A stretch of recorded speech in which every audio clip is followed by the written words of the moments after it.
Hello friends, good morning. जैसा मैं आप लोगों को बता रहा हूँ कि जीएसटी पोर्टल पे जो रेड अलर्ट आ रहा हुआ है, तो मैं आपको बता रहा हूँ जैसा कि आप जानते हो कि जीएसटी-R1 में जो आपकी सेल्स है या आईएफ की जो इन्वेस्टमेंट फैसिलिटीज़ है, तो जो आपकी जो 3B में आपने जो टैक्स पे करते हो, क्योंकि आपको ये पता होगा कि अब जो आईटीसी लेना है, आपको ना कि बुक के हिसाब से लेना है, ना कि 2A के हिसाब से, आपको 2B के हिसाब से लेना है, ठीक है? और जैसा कि जीएसटी-R1 सेल्स में ही इम्पोर्टेंस हो गया, जो आप एक्चुअल सेल दिखा दोगे।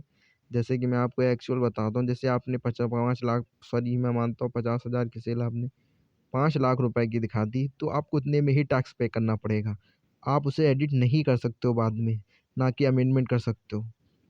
तो ये आप इसीलिए जीएसटी-R1 बहुत ध्यान से ही फ़िल करें, ठीक है? आप अपना अमाउंट बुक में देख के तभी पोर्टल पे अपलोड करें। ओके फ्रेंड्स, ये देखने के बाद मैं आपको बताता हूँ कि जो आपकी इस समय आप रिटर्न जब अपना डैशबोर्ड खोलेंगे तो सर्विसेज में जाएँगे और सर्विसेज में जाके रिटर्न पे जाएँगे तो वहाँ tax liabilities and ITC comparisons होगा, ठीक है? तो आप उसमें जाके जब आप खोलोगे तो आपको चीज़ अपने हिसाब से लायबिलिटीज़ दिखेगी, जैसे मैं अभी खोल के आपको दिखा रहा हूँ। तो आप इसीलिए ध्यान से जो कि आपकी जो 3B में आप टैक्स पे करते हो उसको ध्यान से पे कीजिए, और जो आपकी आईटीसी आपको 2B के हिसाब से ही लेनी है। चाहे वो आपका टैक्स बनना हो तो आपको पे करनी पड़ेगी, अदरवाइज़ आप 3B नहीं फ़ाइल करते हो तो आपको जीएसटी-R1 पे सबसे पहले तो आपका ई-वे नहीं बनने दिया जाएगा अगले महीने, और दूसरी बात आपको जीएसटी-R1 में आईएफ फ़ाइल नहीं करने देगा। तो इसलिए आपको कंपल्सरी ही हो गया है कि 3B फ़ाइल करना। तो मैं आपको दिखाता हूँ जो न्यू ऑप्शंस आ रहे हैं रेड अलर्ट्स में। जैसे कि मैं आपको 20-21 की दिखाता हूँ।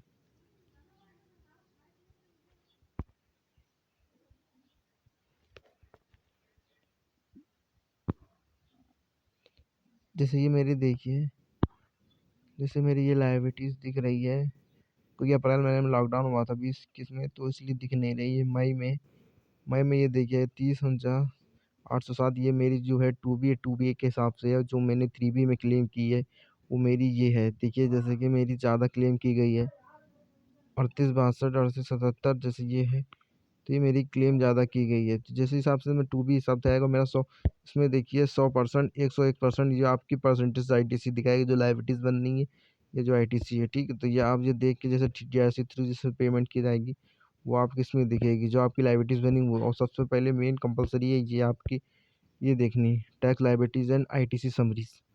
सबसे पहले इसमें आप देखिए मई में जैसे कि मैंने टैक्स पे किया है, अब जो मैंने जैसे किसी 3B में टैक्स कम पे किया, तो जैसे मेरे इसमें देखिए टैक्स कम पे किया गया है ₹174 बाद 52 पैसे।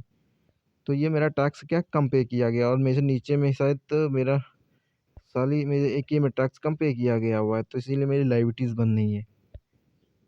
ये देखिए, तो ये मेरे 45% लायबिलिटीज़, तो इसको आप क्या डीआरसी 3G से पेमेंट कर देंगे। जैसा कि मैं आपको दिखाता हूँ 20-21 में मेरी कोई नहीं बन रही, तो मेरी ज़ीरो आएगी। तो आप भी अपनी आईटीसी कम आप भी अपनी टैक्स लायबिलिटीज आईटीसी कंपैरिजन देख लीजिए, ठीक है फ्रेंड? जैसे कि मेरे देखिए ये मेरा पूरा टैक्स पे किया गया है इस जो 21-22 में, तो देखिए पूरा ही टैक्स पे किया गया, कोई छूट नहीं है। तो ये आप ये ज़रूर देख लीजिए, आपकी नहीं है तो आप डीएसटी 3G से पेमेंट कर दीजिए, ठीक है?